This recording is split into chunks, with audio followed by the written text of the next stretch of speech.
welcome to the Learning Tree Book Club's regular monthly meeting. We meet once a month for 1 hour and a half on first Saturdays from 2 p.m. to 3:30 Central Time, 3 p.m. Eastern Time. And I'm Meredith McGee, a member of the Learning Tree Book Club, and I'm here in Jackson, Mississippi. And anybody else can go and introduce themselves next in no order. My name's Hercia and I am in the first grade.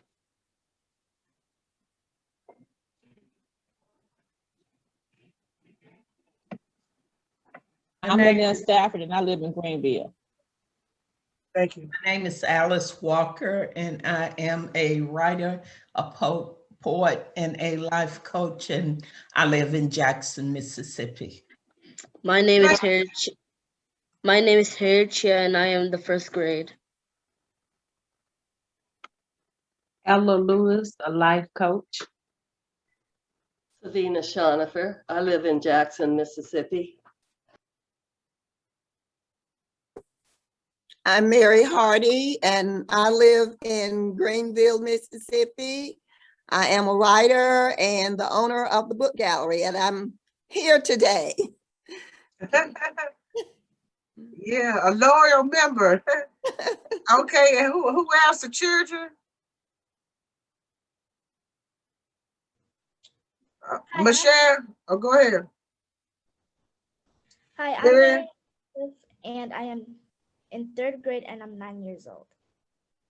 Hello, my name is Salamat and I'm in the kindergarten. Hi, I'm Michelle and I am in sixth grade. Where are you from? I am from Belize. Okay, so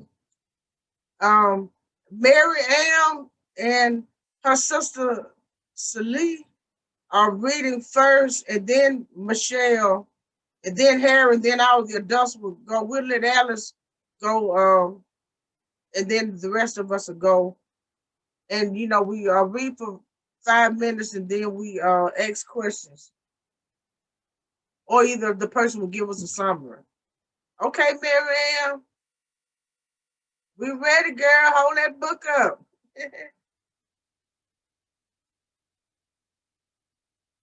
Oh, your sister. Okay, going fast.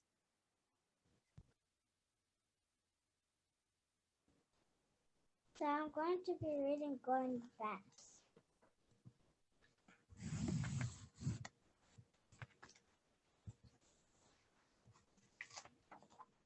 Look at the bike, it can go fast.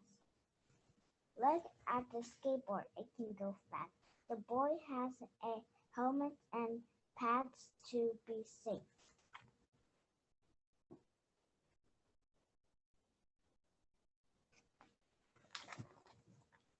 Look at the motorcycle, it can go fast. 2 people can ride on it. Look at the boat, it can go fast in the water.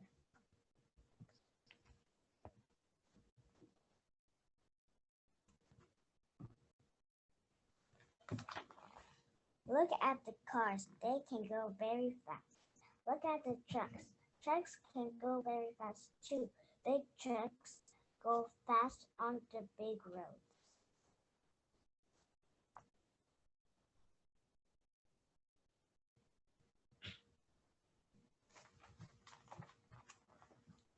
Look at the airplane.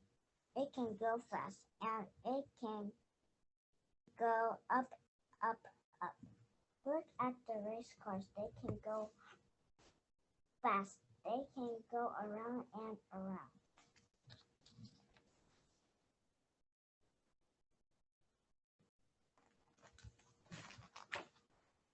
Look at this race car. It cannot go fast.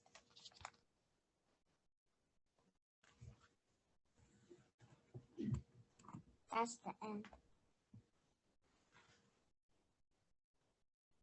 Very good. I have a question. Okay. How many of these going fast things have you ridden? A few.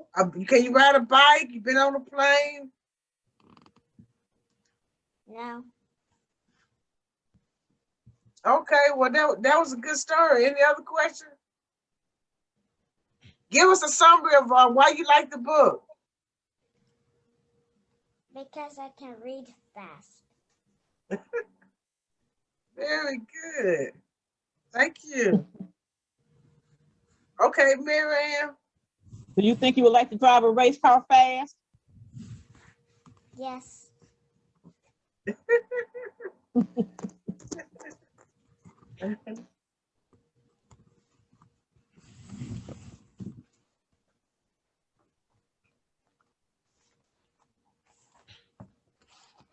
So today I'm going to be reading My Brother J-Boy. Yay! That's my mama book, Ella.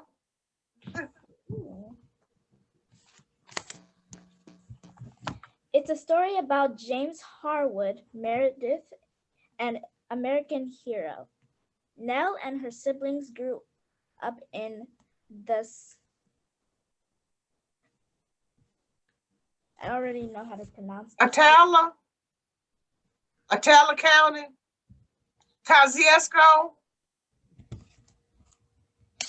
Segregated South, under the protective hand of their older brother J-Boy. Fueled by Christian values, his leadership capacity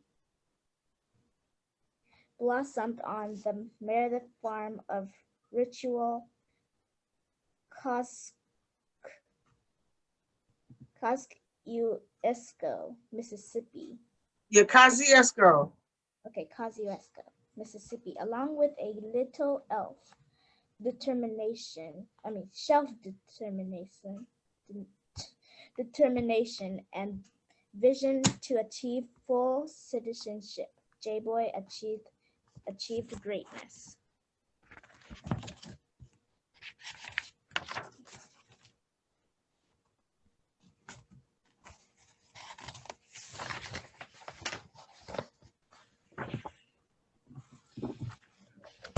This book is dedicated to our parents who loved and nurtured us. Our father, Moses, author, Captain Meredith, 1891 to 1965. His first wife,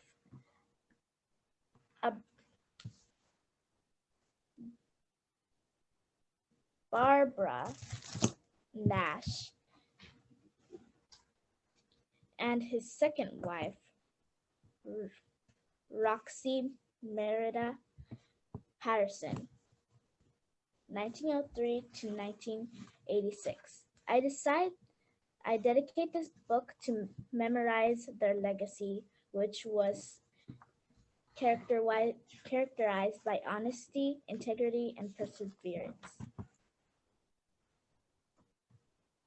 Acknowledgements.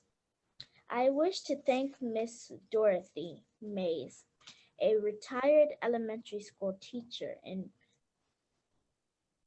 Memphis, Tennessee, who inspired me to write this story. My brothers, especially J-Boy, sisters, children-in-laws, grandchildren, nieces, nephews, cousins, friends, neighbors, teachers, and fellow Americans for their contribution to the events in this story. Special commandments. I want to thank Dora Washington, PhD, the late Miss Luna F. Hazel Cooper, and Miss Terrian Nash for their assistance in the preparation for this manuscript. Miss Meredith Coleman McGee for the cover design and Chunk and Moby for the illustrations. Words cannot express my appearance.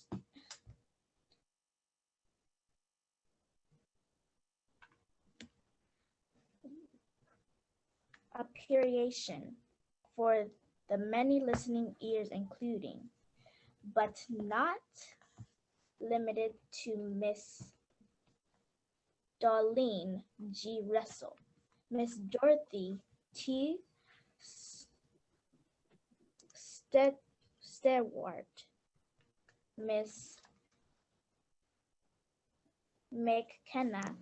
I extended my sincere gratitude to Miss Christine Perry,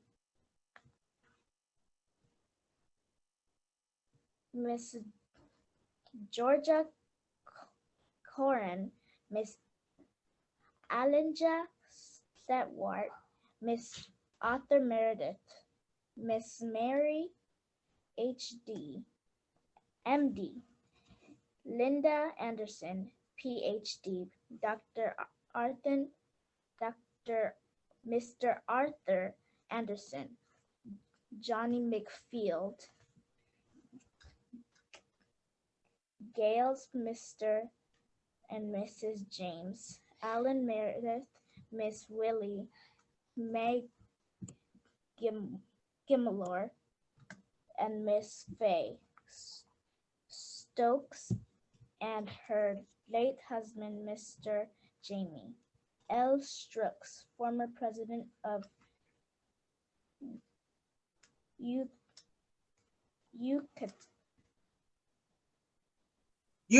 Junior College. Utica Junior College for their support. Introduction. This story is about my brother James Harwood. Meredith, his given name is J.H., but to me, he will always be J-Boy. He taught us many things about life and living on and off the farm, and how to survive during the Jim Crow era. This story is written to help young readers understand the fun times, work ethic, and inspirational activities of an American who wanted him and his race to enjoy all privileges of citizenship in the United States of America. Through good. Marianne, we're gonna have to stop, and if we get through with everyone else, we have time, we'll let you pick back up. Have you read the book before this meeting? Yes. Tell us something about that you got out of reading the book. Give us a summary of it. Okay. So Nichelle's bigger brother, J-Boy, helps people around the world, show them fun times and how to live on and off the farm. So he basically just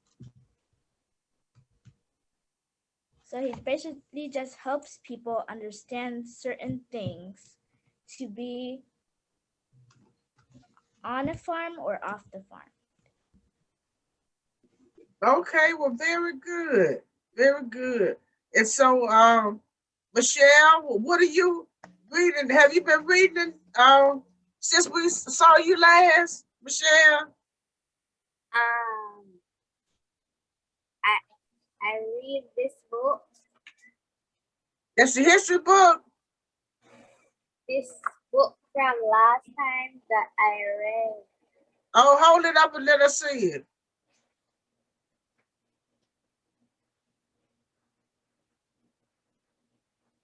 Alibaba.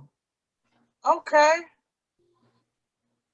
Well, very good, Michelle. All right. So tell us what were you in chapter 1 or where you are?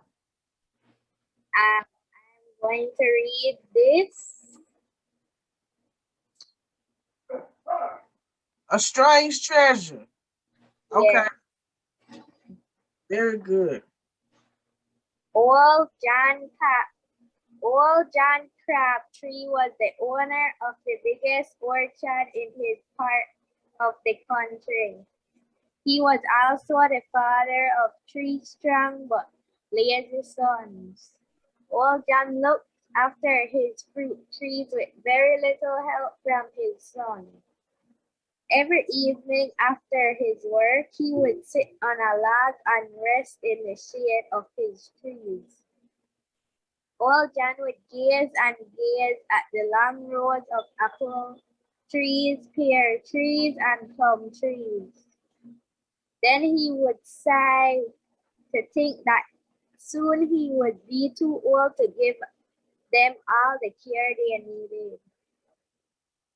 I wish my sons would work in the orchard. If they did, I am sure that the fruit would bring them a fortune. There came a time when John no longer worked among, for he took ill and died. Not long after his death, the 3 sons met to hear what money their father had left to them. The reading of his will amazed them because there was only this one sentence. The orchard and the treasure which is there I leave to my 3 sons. The sons stared at each other in astonishment. Treasure, they shouted. Isn't that wonderful? We will be rich. Father has hidden us his money in the orchard. We must be very careful, said the eldest son. If we tell others of this, they might steal the treasure from us. What shall we do? Asked the youngest son. We must tell no one about the treasure, said the middle son. We will dig and search in the orchard until we find it. They carefully dug the soil from one end of the orchard to the another. They even turned over the earth around the roots. Not an inch did they miss. Alas, after days and weeks and months of digging and searching, no treasure was found. That year, however, something happened, which had never happened before. There was so much fruit on the trees that the branches were bent almost to the ground. The 3 sons were delighted. Never had they seen such a crop of apples and pears and plums. When the harvest time came, the sons were kept very busy. The youngest son picked the ripe fruit from the trees. The middle son cleaned it, and the eldest son packed it carefully into boxes. The fruit was then sold to merchants for a very good price. So much money did they get, they became quite rich. One day the eldest son said to his brothers, I wonder what our father meant when he said there was treasure in the orchard. Our father was a very wise and truthful man, replied the youngest brother. There must be treasure, only we cannot find it. Do you think what I think? Said the middle brother. Father knew that we were very lazy and would not take care of the fruit trees. If he said there was treasure in the orchard, he knew that we would dig and search for it. By our digging, we help the trees to give such a wonderful crop of fruit. Yes, replied the eldest brother, I think that you are right. Father was very clever. The fruit has brought us a great deal of money and made us rich. Each year, the three sons worked hard in the orchard. They found no money hidden in a box below the ground. But each year, the orchard gave them another kind of treasure.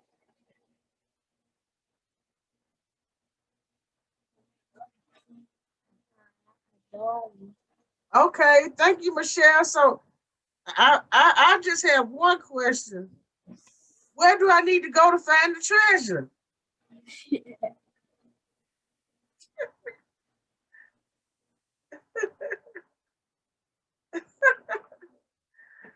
Okay, so Harry, you're next.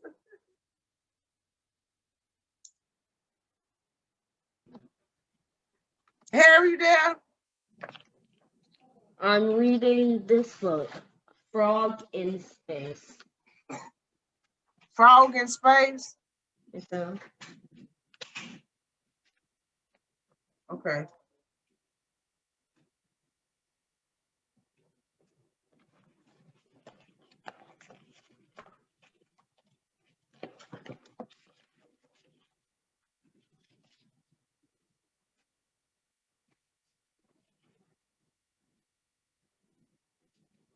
One morning, Willa woke to hear a buzzing in the sky. She hopped into the air to catch a tasty little fly.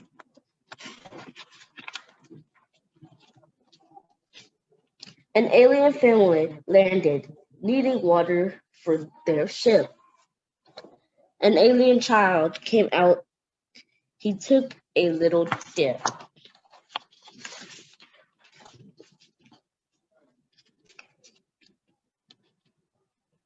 Finally, Green Willa's breakfast landed on the ground. Carefully, she crept up, trying not to make a sound. Time to depart.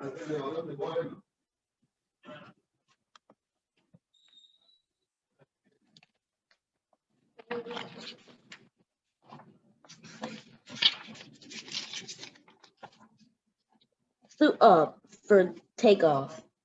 Suddenly, the spaceship plunked her up in the air. It pulled her, and then it rose and flew away from there. Poor Willa, at the window, watched her little upon the tree. But there was no. But she still. But then she heard her favorite words. Time to eat.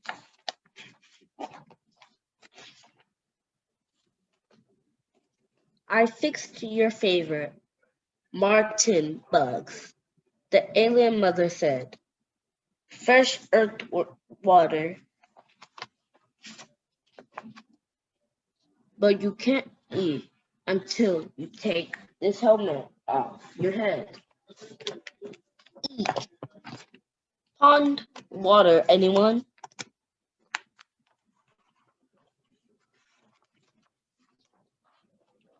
It must have been the pond water that turned our green.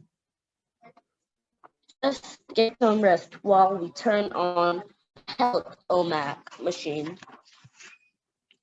Robot doctor tried to figure out what the problem was, and only William noticed a familiar little buzz. She chased it all around the room. Data indicates, and into the ship. Alien being. She hopped across the flight control. That's not Blucher. And things began to tip. The spaceship went from warp speed. It went boogity woogity drive. It bounced off planets, circled stars, then fell into a dive.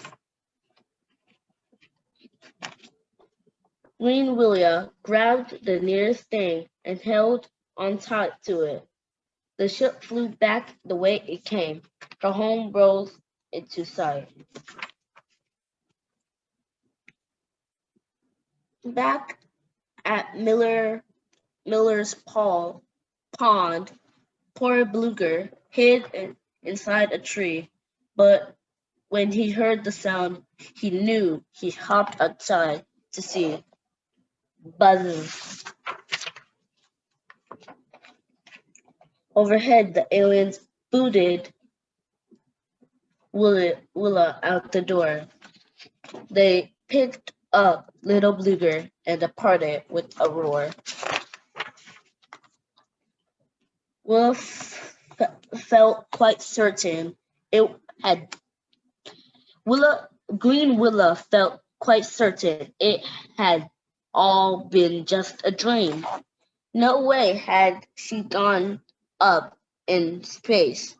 As real as it might seem, but what especially was this thing, a sort of a pretty being.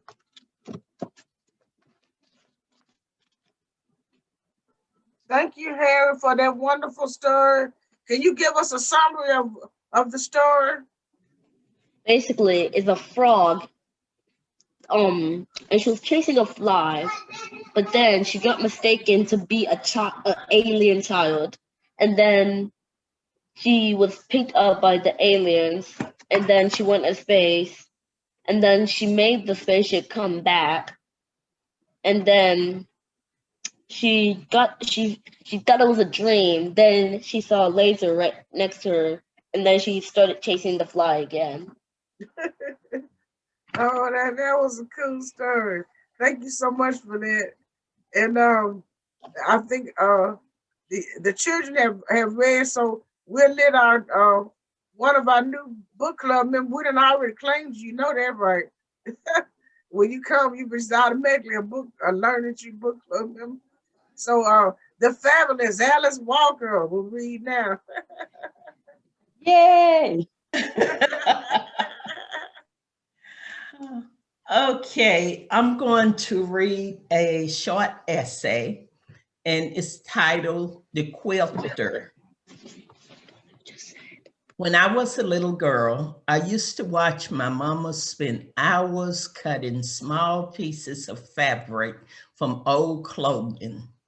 She called them scraps.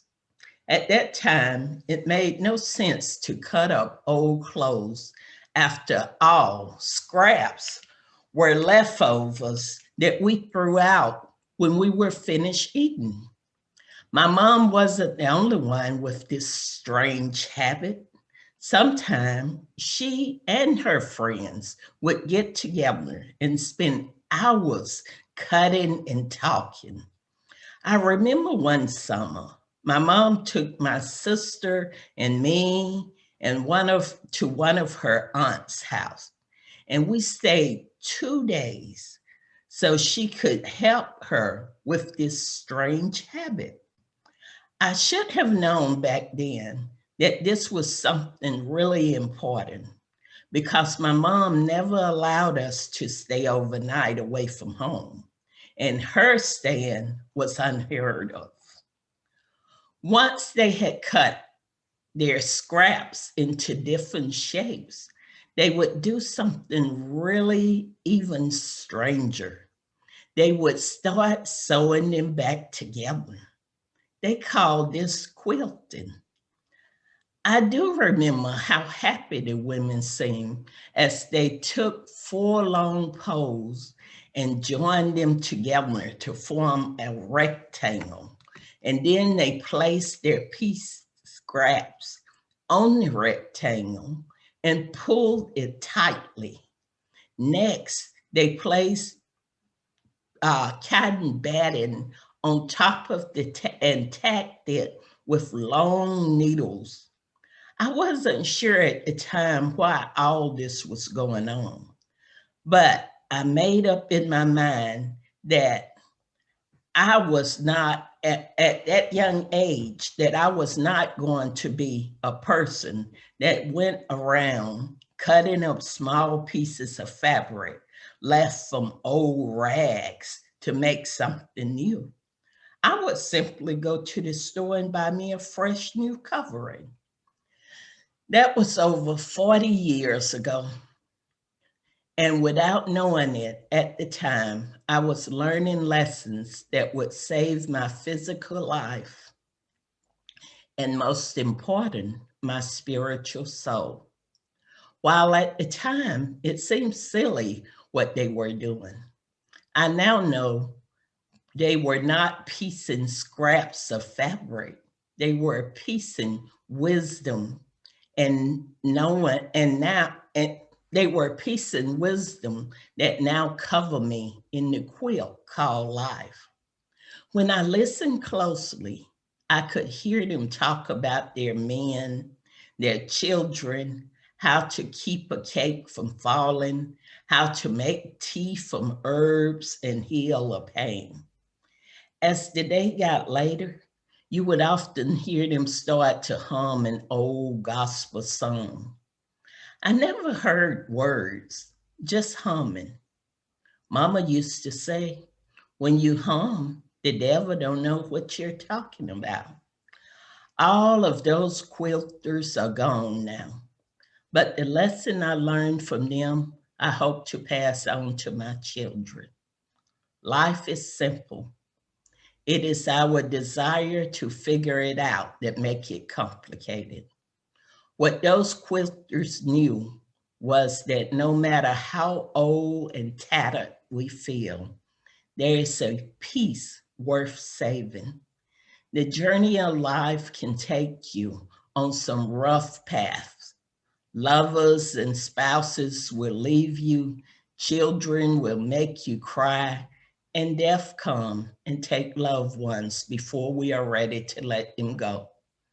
These things are the wearing of the fabric of life that give us those special scraps to connect to all the other good pieces that will make the unique quilt called your life.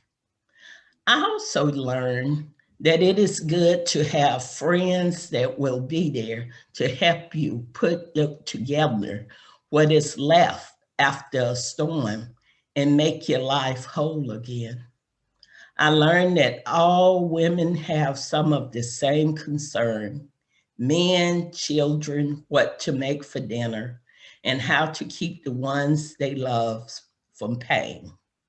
I also learned that sometimes you just need to hum, where only a higher power can understand. The quilters took the lessons that life taught them as they traveled, realizing if we look hard enough to find something good in the even tattered, in every tattered person, they are pieces that are to be connected to other good pieces found along the way. We might have to cut them to fit, but fit it will. Take the thread called hope and use the long needle called faith and start piecing together the beautiful quilt called purpose. A long time ago, my ancestors created quilts and called them showway quilts. They called them this because they were hung outside to show the slaves the way to the North and freedom. This is what my mom and her friends were doing. They were showing me the way. I must confess, I have a basket of fabric scrap, just as my mom and her friends did. I pieced them together to make a covering for people I love in the hope of showing them the way. This makes perfect sense to me now. I know the importance of making something new from what we so often throw away. My greatest quilt would be the pieces I write, the art I create, the children I have given birth to. and the lives I touch with my coaching. I'm proud to say I'm a piece of a showway quilt. Over the last years, my life has changed dramatically. What I once thought was the worst thing that could happen to me, I now know it was labor, my only labor in my rebirthing. I have had a rebirth in a relationship with God, family, and friend. I have learned that it is never about what is done to you, but about what you take and make it into. It is a daily chore to remember that I am the clay and God is the potter, that He has And the right. Yes. okay, so I was trying to get you to a stopping a point so that because Okay, I can stop okay, right okay, here at this sentence. and I appreciate your storytelling and also the fact that you told the story about quilting because and then you got the chance to take us all the way back because they used quilts for the Underground Railroad to teach people how to leave the South and go to the North to freedom. And I remember my grandmother, who was born in 1903, used to take our old clothes and we would see them in the quilt. And we were just fascinated that my brother's old shirt and my old shirt and Mhm. a piece of my dad's dashik or whatever ended up in her quilt and on our bed to keep us warm. And now my mother is the last quilter in our family line, and you learned how to do it. Has the a generation below you learned how to do it? My granddaughter is actually doing it. That is fantastic because you a quilt is a product that you can make and sell, and that's what we need more of in our community economics. We need to be able to be more producers instead of just consumers and spending money in the market place. But that was a wonderful story and presented so well. So I'm not sure who's thank you so much. Who's going next? But it doesn't okay, Lynette wants to go next. Thank you, Lynette. Go ahead. Well, I will, but I want to make a comment. I'm learning how to quilt and with machine quilting, and I've heard about the things that drop from the ceiling, but I have never ever seen one. So I guess when we maybe next year maybe I'll be able to find someone who will sit down and teach me how to do the hand quilting because I would love to know how to do that. So thank you for that. That was beautiful. I learned, this is Ella. I learned how to do the hand quilting from my grandmother. She taught us that, so I know how to do both the hand. Oh, Ella, you do it. Ella's my child.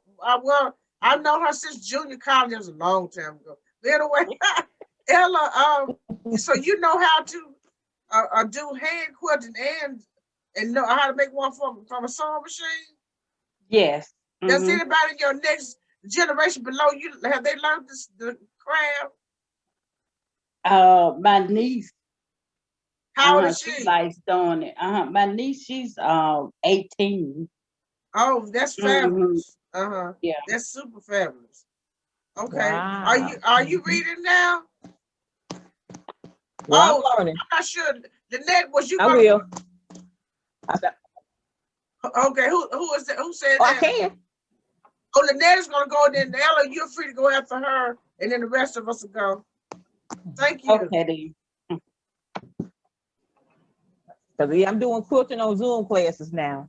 All right, I'm going to read about a local person, an author, and who has film out, Clifton L. Talbert, who comes from Glen Allen. And this book is illustrated, well, the paintings by E.B. Lewis. And I was inspired to do this one from Mary. Mary and I talked about Clifton Talbert this week. So I read Trey about 3 pages from this book so far. So we'll pick it up when he comes back. So today I'll read the introduction and 3 pages. What's the name And of the it? illustrations are beautiful. What's the name of it, Lynette? Little Cliff and the Cold. Little Cliff and the Oh, Cold look, Cliff. Place. Okay.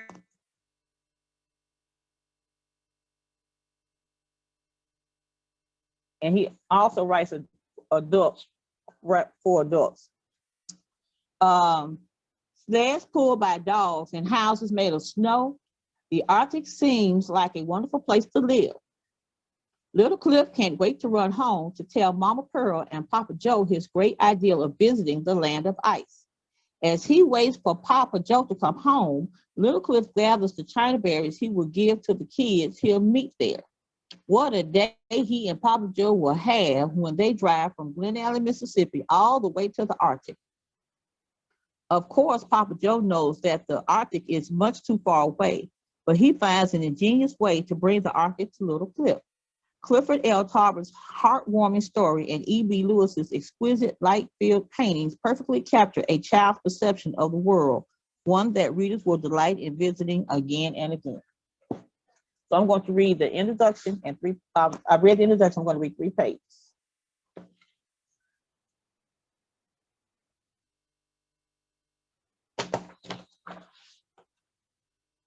And this book is autographed and personalized and dated for my grandbaby.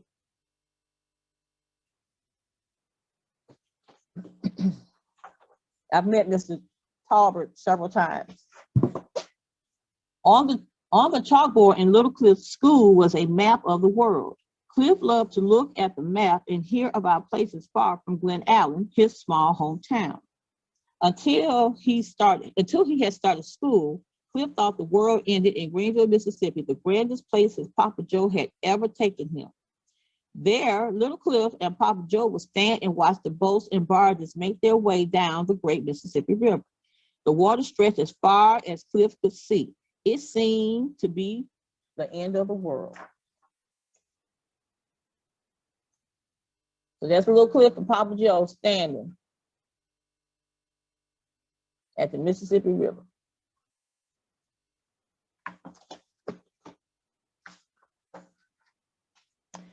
Today, Miss Maxie told his class about another new place. She pointed to Glen Allen on the map. Then her finger traveled to the top of the map. Miss Maxie said this was a very cold place where boys and girls lived in a land of snow and ice. In the cold place, children lived in houses made of snow and rode on sleds pulled by dogs. They fished in holes cut in the ice and hardly ever saw the sun. Cliff couldn't imagine life without the bright Delta sun. Mama Pearl had told him that the sun was born in the South. He guessed it didn't get up north much at all. When Miss Maxie went outside to see if the bus was ready, Cliff walked over to the map and found Glen Allen. Then he stood on his tiptoes and traced the distance to the cold place. Me and Papa can drive there, he said to himself. Miss Maxie returned and rang the bell. School was over for the day. Little Cliff didn't stop to play. He ran straight home. So there's his classroom map.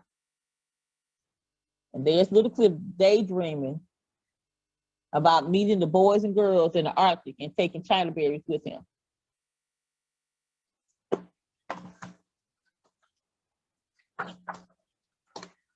Mama Pearl was waiting on the front porch. Cliff almost knocked her over. He was so excited. Mama, Miss Maxie told us about boys and girls who live just past the big river in a very, very cold place. Wait up, boy. What are you carrying on about? Mama Pearl asked as she gave him her usual loving hug. Me and Papa can go to the cold place. Little boys like me ride on sleds pulled by dogs and live in houses made of snow. Houses made of snow? Boy, are you out of your head? Little Cliff was jumping up and down. Miss Maxie showed us the place on the map, a place called Arkansas, asked Mama Pearl in disbelief. No, shoot, I can't think of it now, but it's not far. Mama Pearl wanted to laugh, but she thought she'd better not. Clifford, it sounds a mighty far piece from here to me, but wait till the Papa gets home. He'll know about this place.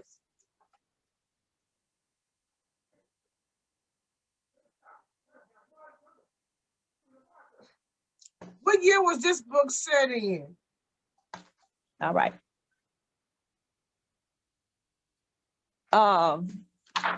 Well, he's still here, so maybe the 50s, the 40s, the 50s. Okay, that's how she had that long dress on, and yeah, I'm trying to see. a very good. Yeah, so give us a summary of the book. And Lynette is a And retired teacher.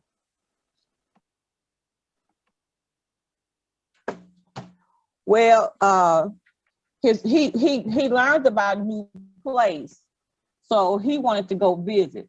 So he didn't think it was. I guess he knew it was a little far, but he didn't think it was very far. But you know how children think their grandparents can do everything. So of course, if Papa was gonna make it happen, and then so they could go visit. Oh, okay, okay.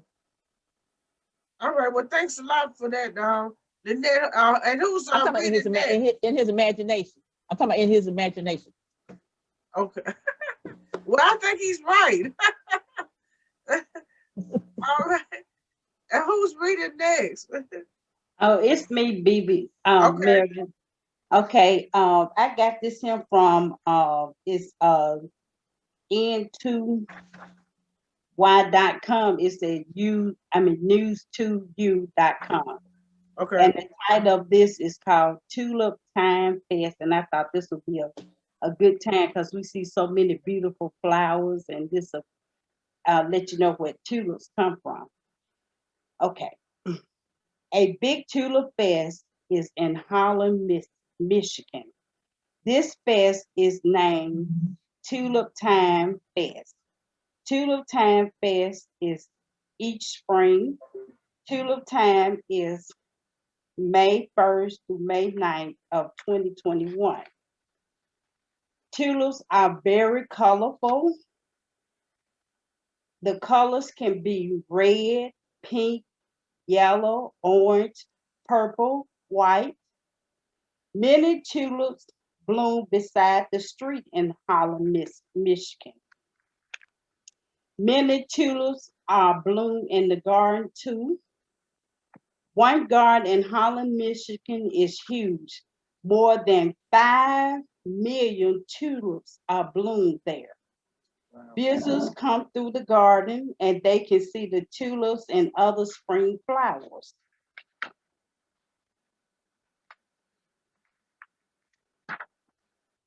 Tulip Time celebration, Dutch American. Dutch Americans came to the United States from Netherlands. Netherlands is a country in Europe. Neverland is famous for tulips and windmills. Many Dutch Americans live in Holland, Michigan. Visitors can tour the special area in Holland, Michigan. This area looks like a Dutch town. Visitors can see the windmills from the Netherlands. Visitors can see people wearing Dutch costumes. Costumes include wooden shoes. Visitors can see the Dutch dancers. The Dutch dancers wearing wooden shoes. These wooden shoes sounds like when they are dancing. Visitors can tour the wooden shoe factory, and they can see how the wooden shoes are made. Visitors can eat the Dutch food at Tulip Time. A popular Dutch food is called Spoeler waffle. It's like a waffle, like a cookie. Tulip Time, okay.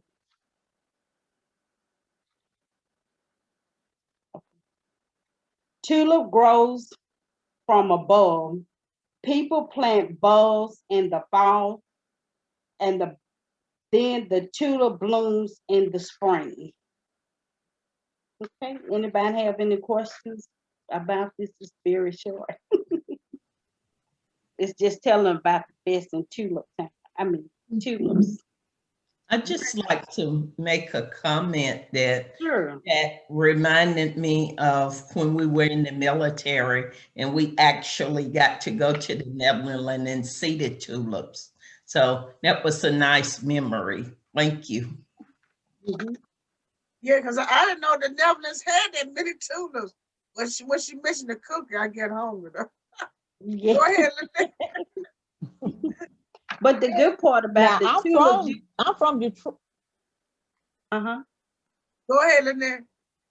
I'm sorry. I said I'm from Detroit, and I'm trying to remember, have I ever gone to Holland? You know, as a kid, you may go on a field trip, but I know there's a museum in Detroit that covers a lot of things. So the next time I go home, I may have to try to make a trip. And I love tulips. I may have to make a trip to Holland just because of you. Yeah, Holland, Michigan, just because of what you've read. yeah, you need to check it out because you know they plant it.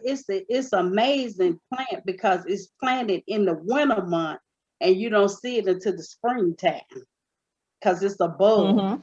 Yeah.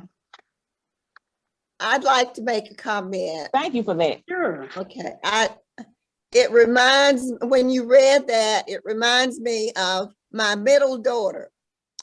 She always wanted a tulip garden. Oh, great. And I would always forget that, you know, we need to plant the tulips in the winter. That's correct. I'd always forget. So she never got that tulip garden. And it reminds me, and I get sad when I hear about tulips because I didn't do that for her. I'd always forget it. Yes, ma'am. Well, Mary, you gotta do it now. It's not too late. That's right. So I need to and do now that you for know her. when to plant it. That's right. I need to do that for her. Yeah, I have a spot laid out for those spring flowers. I said I'm going to plant some spring flowers this year for next year. And I already have my spot already laid out. You plant it in the fall and you'll see it in the spring. You have a garden, Ella? A little small one. And I wish my grandparents, you know, they had gardens, both vegetable garden and a flower bed. So, and then they was a part of a garden club. So they traveled to the different cities and stuff. So this one of their trips that they have been to see the actual. And where did they live? Where did they live? Where was their garden? In the yard? Well, they had both, one in Madison and in Jackson. And my grandmother had a flower bed in her front yard and a garden in her backyard.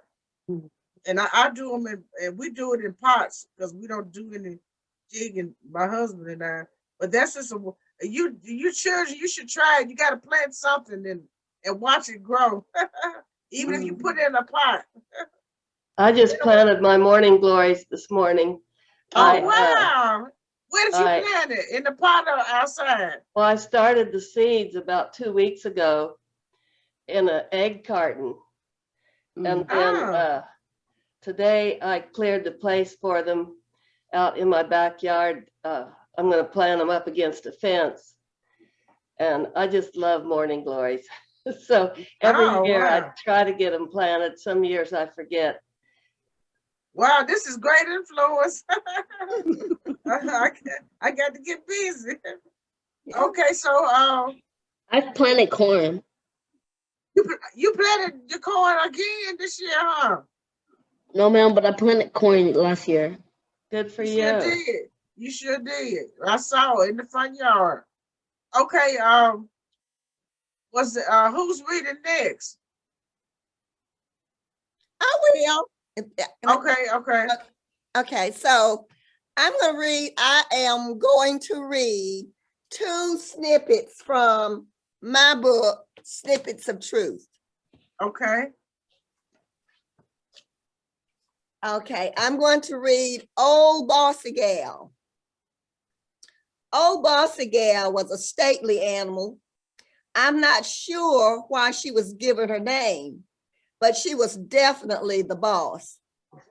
As the boss, herding the cattle and keeping up with the children of the family was a great part of her job. She was tall and slender with shaggy, dark brown hair. Her place was inside the house as a house dog or outside as a survivor.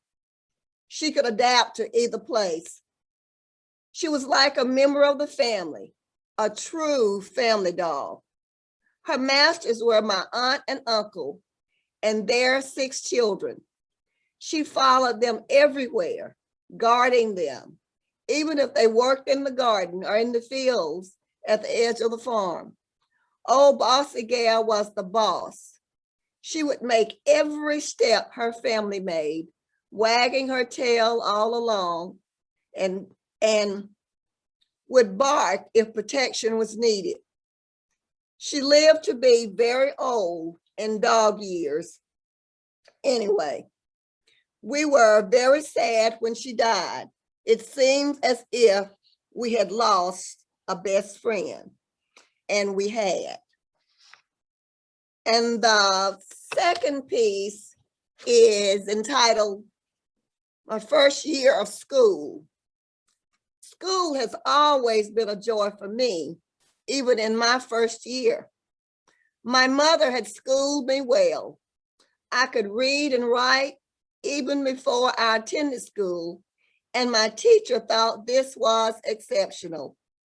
She attended church with us and knew my mother was teaching me, but she did not know that I was an accomplished student. It was a pleasant surprise. I did not like missing school and became very upset if the bus came and I could not board it, which only happened if I was ill. I had the same teacher for the 1st grade and 4th grade. By 4th grade, I was even more accomplished. She had a typewriter in her classroom and insisted that I learn to type. When I made a mistake, she tapped my hands with strict insistence that I learn. To this day, typing is not one of my favorite activities. So, snippets from yours truly, Mary Hardy. Thank you.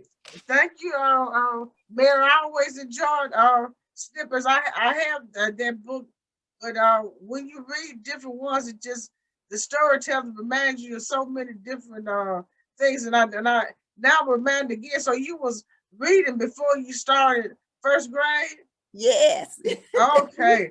Oh wow, Mama was on it, wasn't she? She was on it. She was definitely on it. And she read poetry and everything. That's right. She was on it. Yeah, she was on it. Okay, so who's next? I have something to read. Thank you. It's not anything I wrote, but here's the book.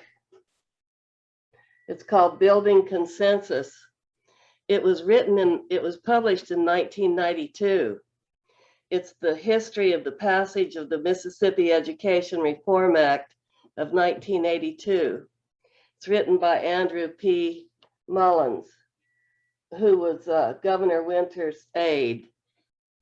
And I was inspired to track this book down and buy a copy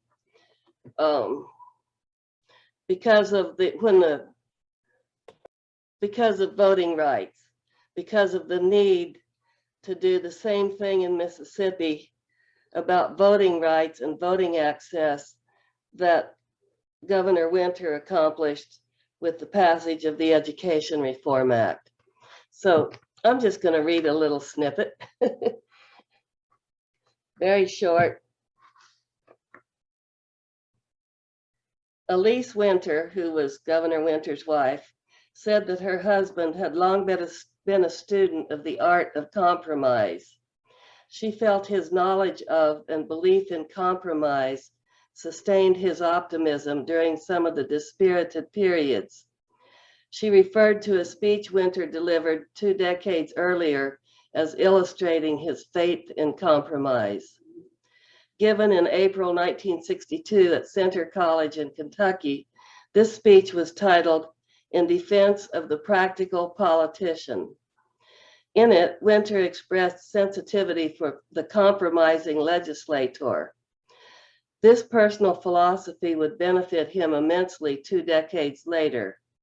In this address, Governor Winter said, "There are indeed few absolutes, In a society as diverse as the American society of today, it is manifestly out of the question for our government to operate except on the basis of a recognition of different and even diametrically opposing viewpoints, and of a willingness to accommodate those differences. What legislator worth his salt has not lain awake at night and wrestled with his conscience as he pondered the eternal problem of expedience versus judgment?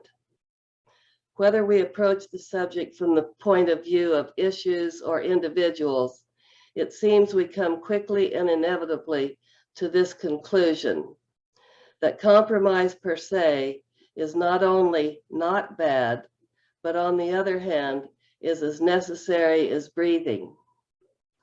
And I think this is really important, especially given the political situation today.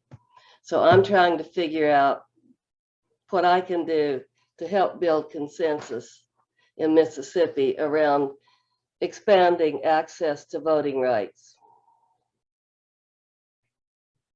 That's it. Thank you for that. And now, what role do you play in the political party here? I'm a voting citizen, and I'm also a member of the League of Women Voters, which, as you know, is nonpartisan. Let me take a look here. Vicki was with us a couple of days ago on a League of Women Voters program, weren't you, Vicki? I do mostly Yes, behind the scenes, you like voter now. registration and stuff like that. Voters, yes. Yeah. Yes, we had a meeting just a couple of days ago, and I remember, yes. And Vicki, you a Delta too? Yes. Uh-huh. Well, that's good. We do need consensus.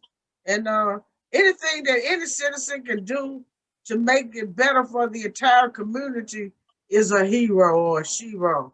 So I have to thank you for using your voice to make our community better. That's very, very important. Thank you. Vicki, are you reading next? Well, I guess so. I'm going back to my John Grisham. Everybody knows that. Yeah. Yes, I am Grisham. Yes. Uh-huh. This is called Sycamore Row. It's in the same vein as A Time to Kill, and it's also set in Mississippi around Canton. All of John Grisham's books are set around Canton because when he was staying home, that's where he lived, and it's all set around Canton. They found Seth Hubbard was in a general area where he had promised to be found. He expected that he was to be found. He was at the end of the rope, 6 feet off the ground, and was twisting slightly in the wind. A front was moving, he thought, and Seth, soaked with the wind, they found him. Not in the matter, but they found him hanging from the rope.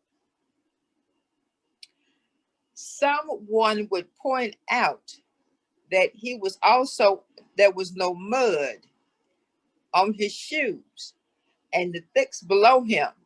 So therefore he was probably hanging and dead when the rain came. Why was that important? Ultimately, it was not. The logistics of the hanging of oneself from the tree are not time simple. And to stop right there, in this vein about hanging from a tree,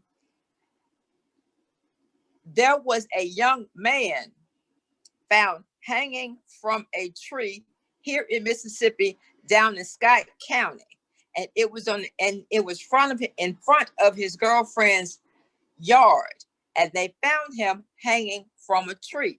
They say he killed himself. That's all I was to bring that into the middle of this.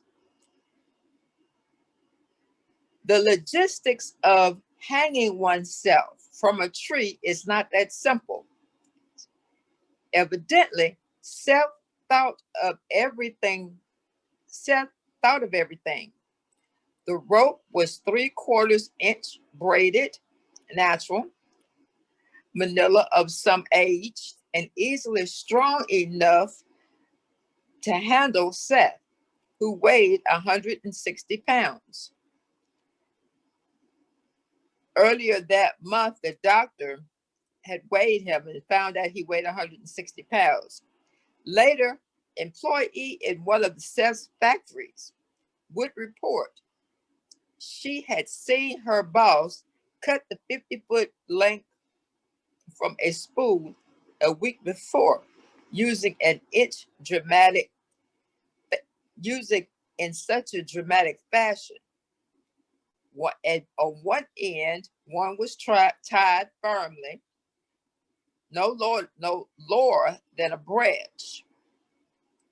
On the same tree, it was secured with a slap dish mix of knots and slashing, but they had held. The other end was looped over the higher branch, and in fact, a growth exactly 21 feet from the ground.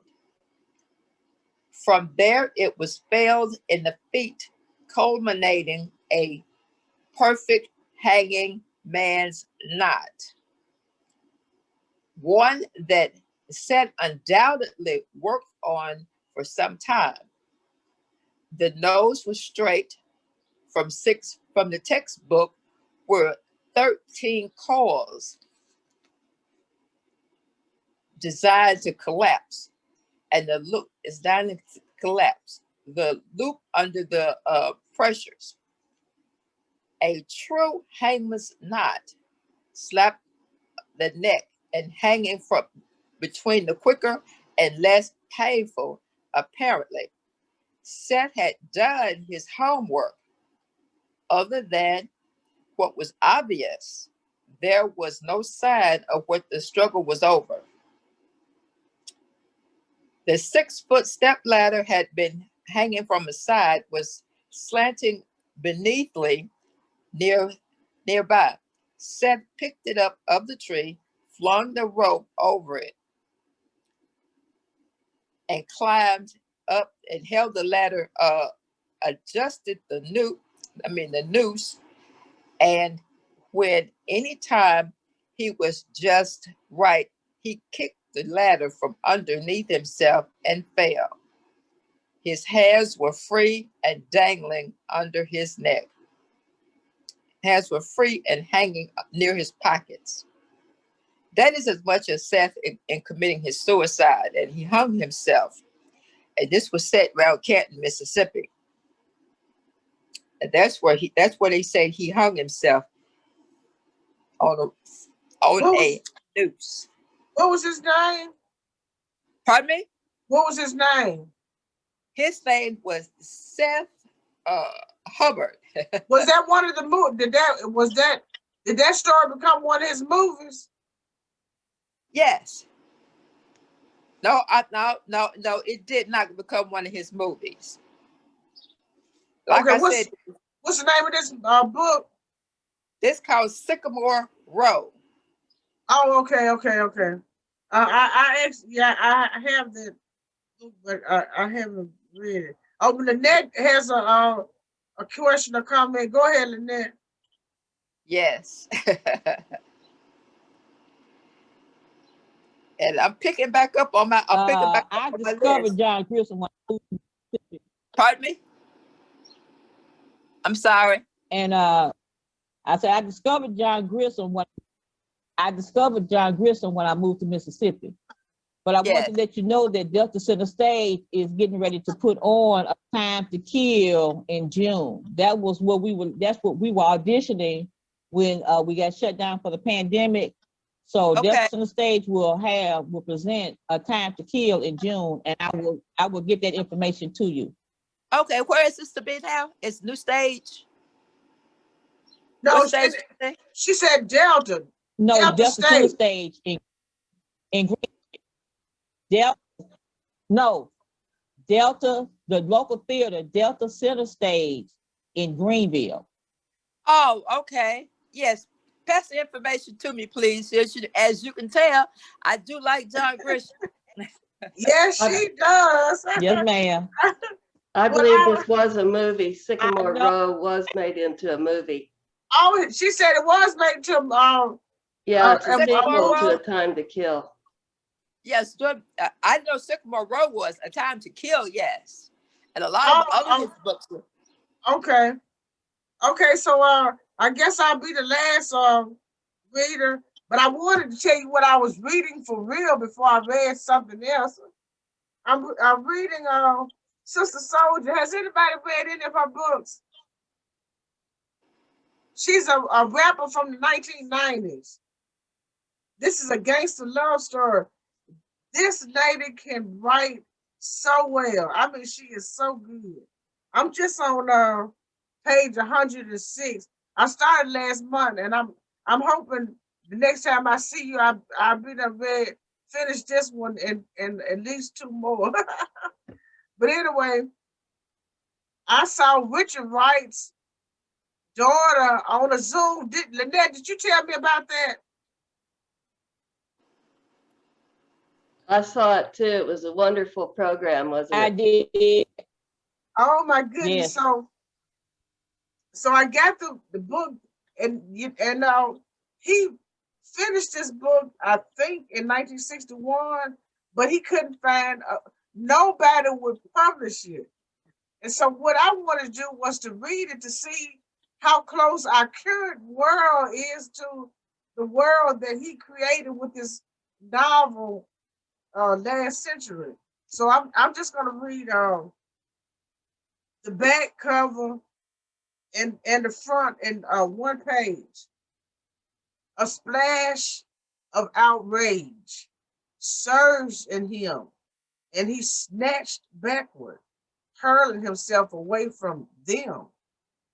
Their fingers tightened about his wrist, biting into his flesh. They pushed him toward the car. Want to get tough, huh? No, sir, he said quickly. Then get in the car. Oh, I can't say that word. He stepped into the car and they shoved him into the seat. Two of the policemen sat at either side of him and hooked their arms in him. Lawson got behind the steering wheel, but strangely, the car did not start. He waited, alert, but ready to obey. Well, boy, Lawson began in a slow, almost friendly tone. Looks like you're in for it, huh? That's Richard Wright, the man who lived underground. An incredible novel about race and violence in America. Fred Daniels, that's the character's name, a black man, is picked up by the police after a brutal double murder and tortured until he confesses to a crime he did not commit. After signing a confession, he escaped from custody and flees into the city's sewer system. This is the devastating premise of this scorching novel, a never before seen masterpiece by Richard Wright.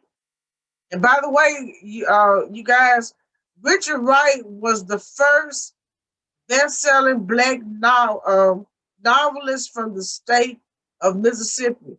And he was a child over 70 years ago in Mississippi. Richard Wright, written by his landmark books, Native Son, which was a movie and a play, and Black Boy, at the height of his creative powers. It will see publication in Wright's lifetime only in drastically condensed and truncated form, and ultimately it included in the posthumous short story collection, Eight Men, 1961. Now for the first time, by special arrangement with the author's estate, the full text of the work that meant more to write than any other. I have never written anything in my life that stemmed more from sheer inspiration. Is published in the form that he intended, complete with his companion essay, Memories of My Grandmother. Malcolm Wright, the author's grandson, contributes an afterword. And this is The Man Who Lived Underground, a novel by Richard Wright, a Library of America special publication. Some readers may recognize the title of this novel from the short story of the same name in Richard Wright's collection, Eight Men. Before it was a story, The Man Who Lived Underground was the longer work published here for the first time.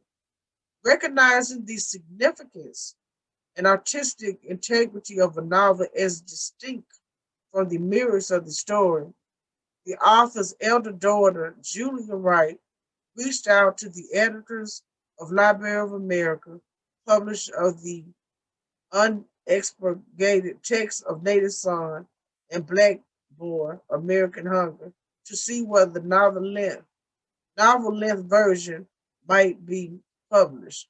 The publication of The Man Who Lived Underground, she indicated, should be accompanied by the essay, Memories of My Grandmother, pointing out that the latter resembled how Bigger was born, written to explain the genesis of Native Son, and that it was his father's wish to see the two works published together. So is there anyone who could add, I haven't read the book, anyone who could add any insight of what they understand this book to be about, that saw the same recording that I saw where his daughter and I guess grandson was speaking? I think one of the things that his daughter brought out was that publishers thought the novel was too incendiary to publish at that time. Yes, and of course, we couldn't use our voice as vocally as we're using it now, in protest. And books were considered a form of protest, and the white power structure didn't want us to use our voice in protest. And I thought, wow, that's amazing that they refused to publish his work. And now here I am, a publisher of a small press. I could publish anything that anybody wants to write about, anything that's within our guidelines to write. But I just can't wait to read this to see how life was 60 years ago compared to today. Because he's talking about a double homicide. I lived 3 blocks from where a triple homicide was. And, we have so much violence in the world and in our community. But anyway, we're at the end now. We have 3 minutes left. Is there anything that anybody wants to piggyback about or anything that said or read? Oh, go ahead. I have a question that Vicki or Lynette might know the answer to. I just did a quick search online and didn't see it, but is there a children's biography of Richard Wright? What can these children read about Richard Wright that is written for their age? I saw a biography on Richard Wright actually in Natchez at one of the museums, but I don't know the name of it. But I did see a children's book on Richard Wright there. And Black Boy is autobiography. I think that some of these children could read. Yeah, I read Black Boy in college. I'm not sure it's written for children. Yeah, well, they do have at least No, you wouldn't, okay. I have the book Paperboy. Well, what you say? That's you, Harry? You say you? Oh, they were talking about a biography on Richard Wright. Well, if I find a biography for children on Richard Wright, I'd be glad to get it and share it with the book club members that might be interested in reading about Richard Wright. And anybody else? What are you all reading now for pleasure at home? I had the book Paperboy. Oh, okay. That's what you're reading? Or you already read Paperboy? What is I already Paperboy? read it. It was for school, and I already gave it back to the library in school. Okay. Anybody else?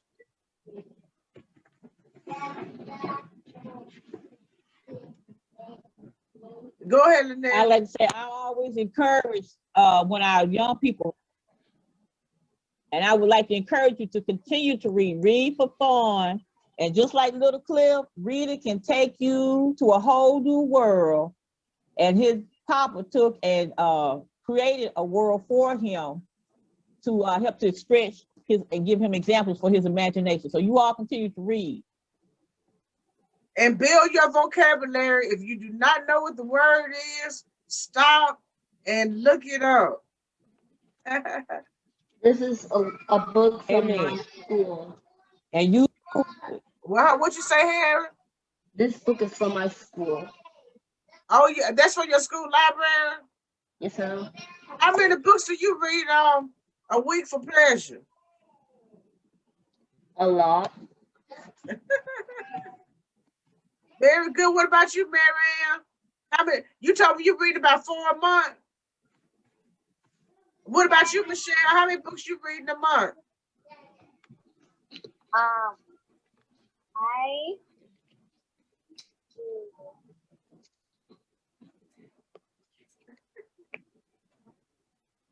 You read at least one, right?